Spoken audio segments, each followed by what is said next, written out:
Brasil experimentou uma reforma trabalhista, aliás, com pouco debate, conforme algumas manifestações. Mas de lá para cá, muitas medidas provisórias que também geraram debates e geram até hoje com relação ao trabalhador, ao trabalho, essa relação do trabalho. Então você vai saber um pouco mais no programa de hoje e vamos à nossa história de hoje.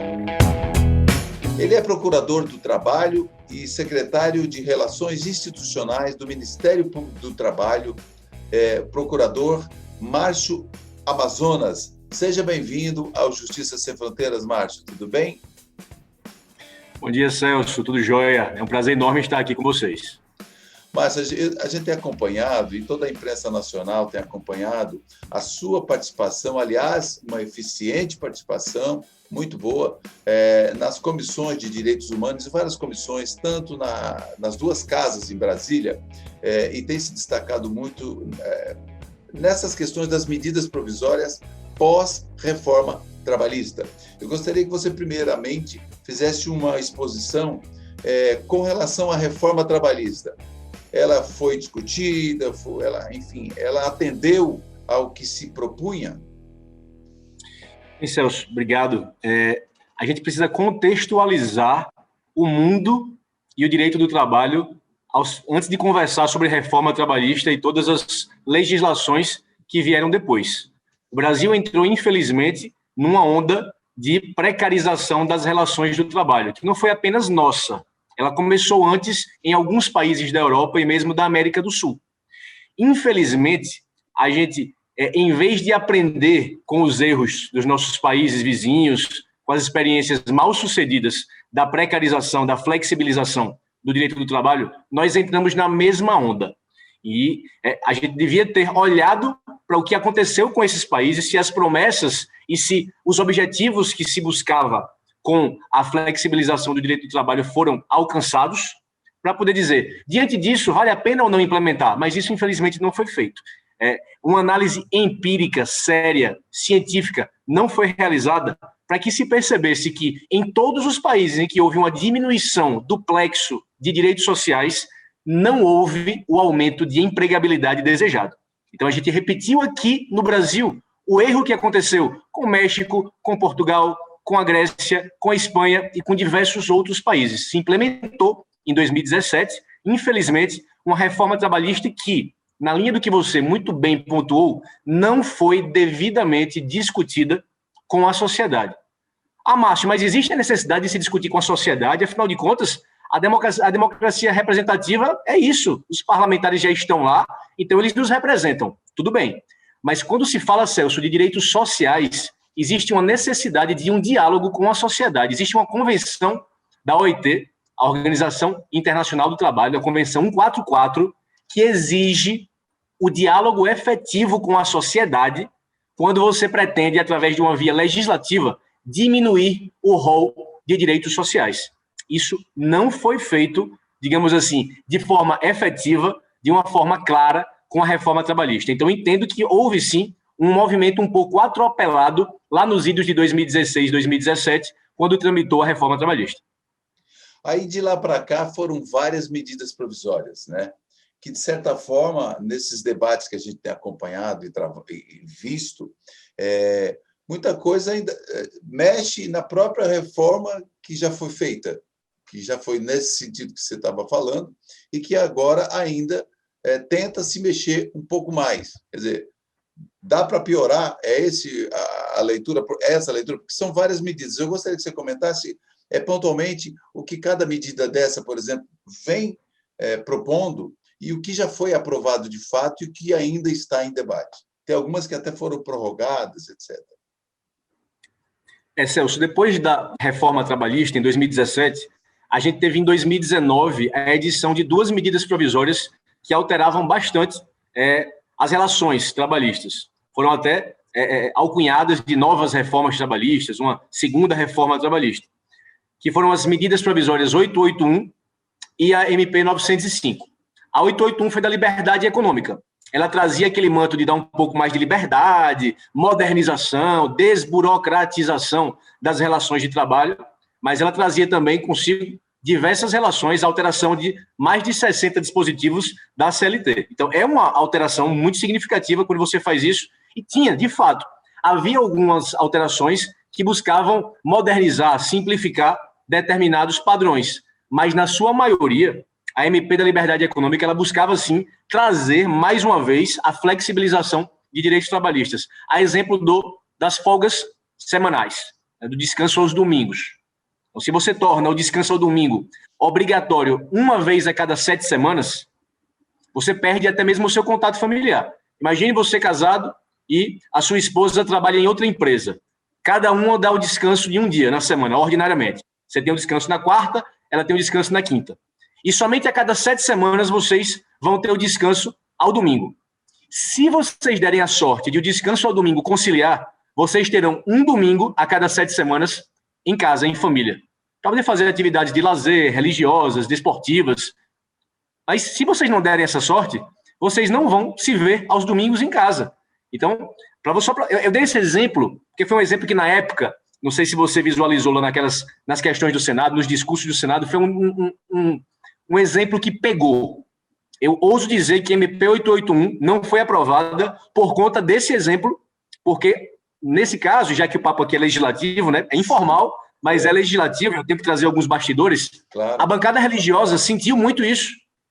Né? Em uma das manifestações lá, eu fiz questão de dizer, quem vai levar as crianças para a igreja? Né? Quem vai levar as crianças para a quadra, para um parque? Aí você toca no coração da bancada evangélica. Toca no coração. Esse foi o objetivo, e o objetivo foi alcançado. Foi dizer que o sentimento que existia em 2019, a questão familiar, tudo isso poderia ser colocado em xeque se você não tivesse um aparato familiar, uma organização familiar que desse ensejo a isso. E se você tem uma alteração na legislação trabalhista que prevê um descanso nos domingos, a cada 7 semanas, você pode destruir, você vai mexer com a educação das nossas crianças, você vai mexer com a formação delas, com o contato simultâneo com os seus pais. Então, aí, eu até utilizei o exemplo, quem vai criar essas crianças? No domingo, elas vão estar onde? Na casa de tios, de amigos, de vizinhos, vão estar nas ruas, e aí isso, eu imagino que tocou bastante naquela situação, e foi um dos pontos principais da MP 881, e talvez por isso também tenha contribuído. Não vou dizer que foi o grande responsável, porque ela também trazia diversas outras questões, sim, mas foi um dos grandes responsáveis pela não aprovação da MP 881, que não caducou. Ela foi devolvida em parte para a presidência da República, num despacho monocrático do presidente, então presidente Rodrigo Maia, devolveu dizendo, tem muita coisa aqui que não é liberdade econômica, são os jabutis. Jabuti é a expressão legislativa para, você vai fazer um MP sobre tecnologia, sim, e no meio da MP de tecnologia você prevê várias questões de meio ambiente. Isso é jabuti. Sim. Então, se a MP é da liberdade econômica, direitos sociais, diminuição de direitos, é jabuti. E, naquele momento, foi devolvida para que os jabutis fossem excluídos. E depois, eventualmente, foi até aprovada, mais limitada, com um espectro muito menor do que o que estava sendo discutido no Senado naquele momento. Mas daí a importância do debate, né? Porque se não há um debate, quer dizer, os jabutis estão passando e os reflexos sociais, eles certamente virão, né? Como muitos já vêm de todo jeito, né? Acabam vindo. E, por exemplo, teve a 905 também, eu gostaria que você comentasse, ou ela não passou, a medida provisória 905? É 905 ou 903?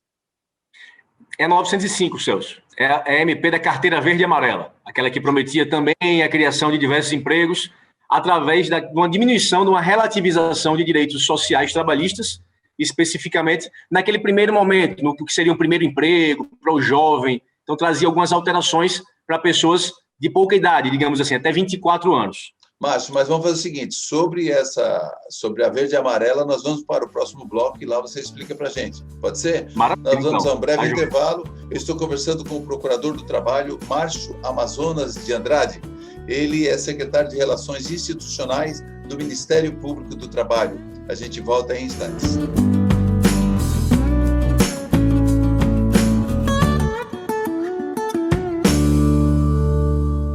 Estamos de volta, eu estou conversando com o Márcio Amazonas, que ele é procurador do Trabalho. e está falando aqui com relação a essa reforma trabalhista e também essas medidas provisórias que vieram depois da reforma e que até hoje muitas ainda estão gerando alguns conflitos.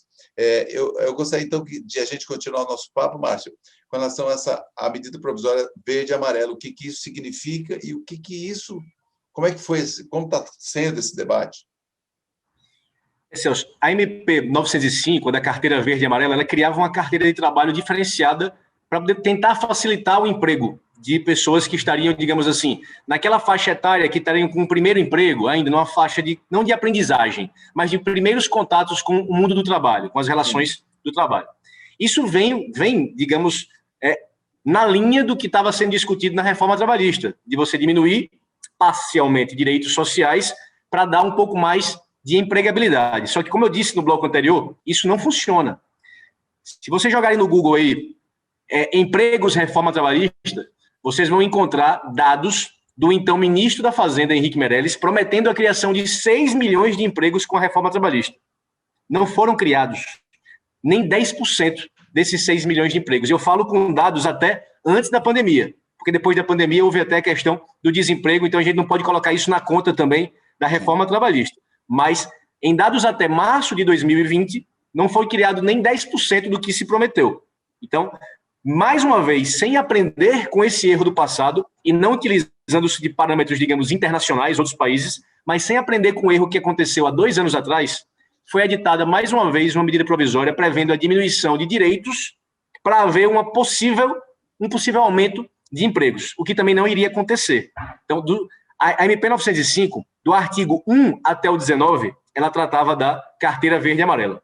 Do artigo 20 em diante, mais de 30 artigos, ela tratava de diversos outros temas, que são, como a gente explicou no bloco passado, os jabutis. Com todo respeito então, aos jabutis, com todo respeito aos jabutis. Respeito. E o jabuti, Celso, é o substantivo mais carinhoso que a gente pode falar. É utilizado, inclusive, nos despachos. Devolvam-se para que sejam consertados os jabutis. Porque a expressão que o Supremo utiliza é muito mais, digamos, ofensiva, com todo respeito ao Supremo. O Supremo chama de contrabando legislativo. Quer dizer, a inserção... é o jabuti elegante, né? Tipo, a forma de tratar. Isso, é a inserção em uma medida provisória de um tema completamente alheio, para poder ver se ele passa lá de repente, entendeu? E se ninguém presta atenção, ele vai passando. É o contrabando legislativo segundo o Supremo. Mas, para poder utilizar uma palavra mais amena, até porque sou secretário de Relações Institucionais, então a gente tem que manter as relações institucionais com todo mundo. A gente carinhosamente utiliza os jabutis. Dentre esses jabutis da MP 905, além de questões relativas ao microcrédito e diversas outras, a gente tinha mais de 100 alterações na CLT. Sendo que, dentre essas 100 alterações, você alterava a força executiva dos TACs do Ministério Público do Trabalho e você criava um fundo específico para poder alterar o destino das destinações sociais que são feitas pelo MPT. Você sabe que o MPT, através das ações civis públicas e dos termos de ajuste de conduta, ele pode pegar um valor de condenação que saiu da empresa, que cometeu ilícitos trabalhistas, a exemplo de trabalho escravo, exploração sexual infantil, fraudes trabalhistas. Você pode pegar aquele valor e você vai reverter para a sociedade. É um dinheiro que não é privado, porque ele já saiu do patrimônio da empresa, já está depositado em juízo ou no termo de ajuste de conduta, e um valor que também não é público, porque ele não compõe o orçamento, ele é da sociedade. E quem dá esse destino para a sociedade, quem faz essa ponte, é o Ministério Público, e quando for uma ação judicial, o Ministério Público em conjunto com o Poder Judiciário. Essa MP 905 tentou alterar isso. Ela tentou criar um fundo, transformando esse valor em orçamento, ou seja, todo esse dinheiro dos valores. Imagina, você está agora no estado de Rondônia, você sabe a quantidade de EPIs, de aparato hospitalar, de recursos que foram destinados na pandemia pela Procuradoria Regional do Trabalho da 14ª Região. Sim. Os procuradores que estão em Rondônia e no Acre. Tudo isso não iria existir. Ele iria para um buraco negro, que era um fundo que podia ser contingenciado, inclusive, com base na Lei de Responsabilidade Fiscal, e esse dinheiro ia virar orçamento. Ele não ia ter uma destinação social, ou seja, a sociedade ia ser lesada, mas não ia ser reparada. Aquele dinheiro ia simplesmente constituir um fundo, que eles chamavam lá de fundo de aparelhamento, fundo de reabilitação, habilitação e reabilitação profissional. Ou seja, você tem um dano relacionado à exploração sexual infantil, e vai o dinheiro para habilitação profissional. Qual é o nexo de causalidade? Imagina uma sociedade, uma população ribeirinha que teve um resgate de trabalho escravo, por exemplo, numa ilha, aí uma ilha fluvial. Você, em vez de pegar aquele dinheiro de uma empresa que explorou... Como aconteceu, por exemplo, no Pará, né? Há Sim. 1 ou 2 anos, no Pará. Sim, eu oficiei no estado do Pará, na parte norte, na ilha de Marajó, e no estado do Amapá, que lá é muito comum. Então, imagina você estar aqui numa ilha. Eu já tive um caso concreto seguinte: você está numa ilha, a ilha fluvial, deixa os trabalhadores para poder pegar em 2 semanas. Deixa um quarto de boi, água para 2 semanas, e eles passam 2 meses lá, sem a lancha buscar. Tem que matar animais para se alimentar, pegar água da chuva para poder beber. Então, assim, é um caso típico de... É um trabalho degradante mesmo. É um trabalho degradante completamente. E você, em vez de reparar a sociedade daquele local, aquele município, né, em vez de construir uma escola, aparelhar um hospital, coisas nesse sentido, você vai pegar o dinheiro e vai mandar para um fundo, e aquela sociedade que foi lesada nunca vai ver qualquer tipo de reparação. Isso estava na MP 905. Só fazendo um parênteses, inclusive aqui no âmbito de Rondônia e Acre, foram destinados, inclusive, para hospitais, para UTIs, para pandemia, enfim, atendeu diversas demandas de situações, exatamente isso, que aconteceu determinada situação no município, ele reverte para aquele município, repara aquele município daquele dano, né?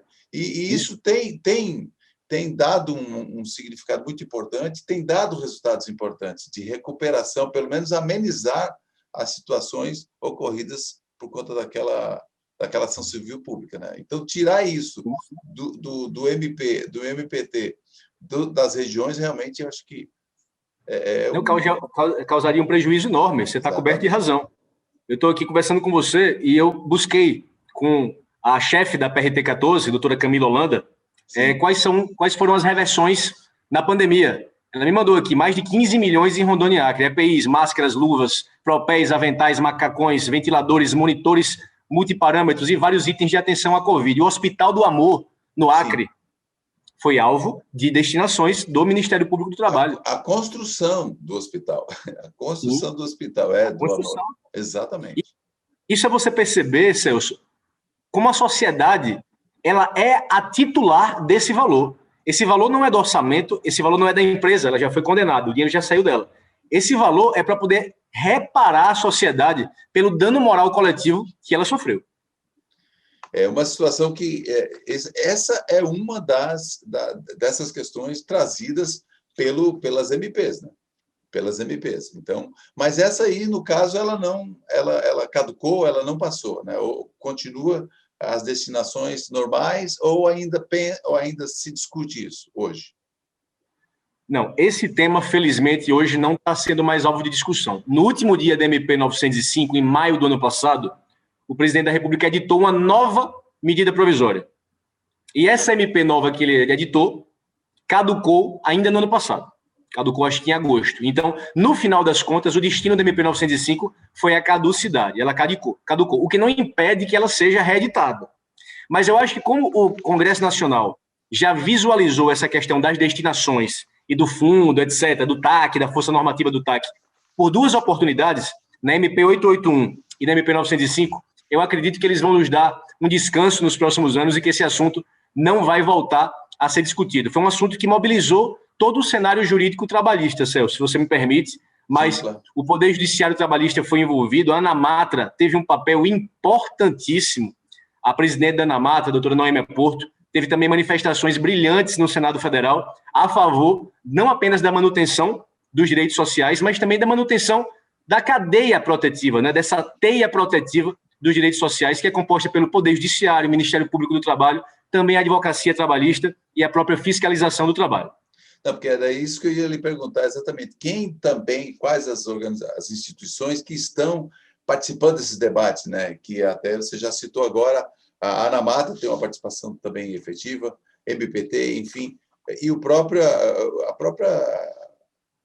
os membros que se movimentam nas associações, nos apoios legislativos, né? Que tem esse diretor de assuntos legislativos, estão lá firmes, né, e debatendo.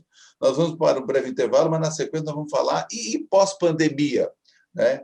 porque tem outra MP que fala de teletrabalho, enfim, de home office, e eu gostaria que você comentasse no próximo bloco. Eu estou conversando com Márcio Amazonas, procurador do Trabalho e secretário de Relações Institucionais do Ministério Público do Trabalho. O Justiça Sem Fronteiras volta já já.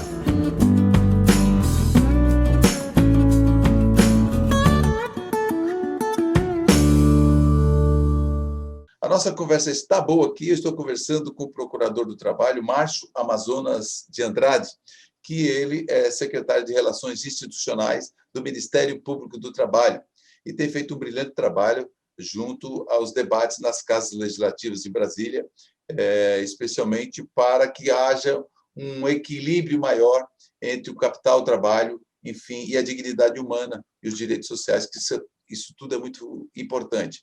E nós estamos em meio a uma pandemia que, ao invés de melhorar, parece que a gente está... O volume de mortes e casos tem sido muito, muito grande, aumentado.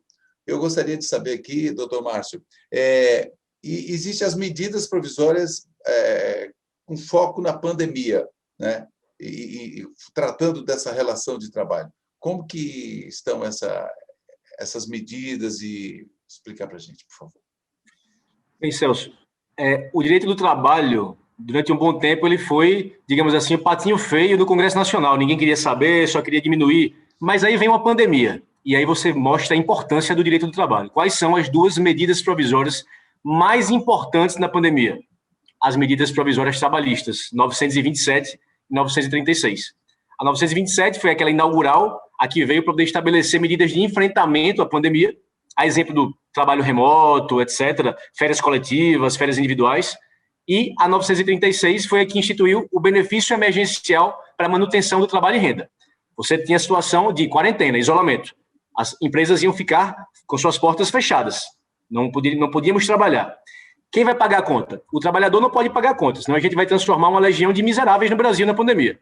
As empresas também, para arcar com essa fatura, ia ficar muito caro. A gente ia ter massivas falências de empresa. O Estado teve que arcar com isso, através da MP 936. Então, a meu ver, apesar de não concordar com a completude da MP 936, até porque esse acerto da suspensão contratual e tudo, ele é feito sem anuência do sindicato, é o que a gente chama de negociado sobre o legislado. É um perigo você colocar um negociado sobre o legislado, porque um empregado individualmente não discute na mesma posição do seu empregador.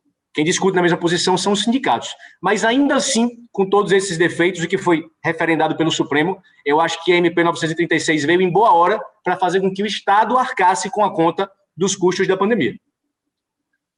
Realmente. E o trabalho remoto? Porque, veja, aí veio o trabalho remoto, essas questões, e o que isso tudo hoje está na prática, exatamente para conseguir equilibrar, né? Porque também tem que proteger tanto a empresa, porque senão uma coisa depende da outra, né? E também os postos de trabalho, que na verdade também até o desemprego aumentou, o que seria até, de certa forma, natural numa pandemia, né? Porque a informalidade, as pessoas precisam sobreviver, então vão para a informalidade, acabam se expondo mais, também tem são vários pontos que acabam agravando a pandemia, né? Também. Sem dúvida. Além da questão econômica, né? Lógico. Além disso, mas também a dinâmica das relações sociais.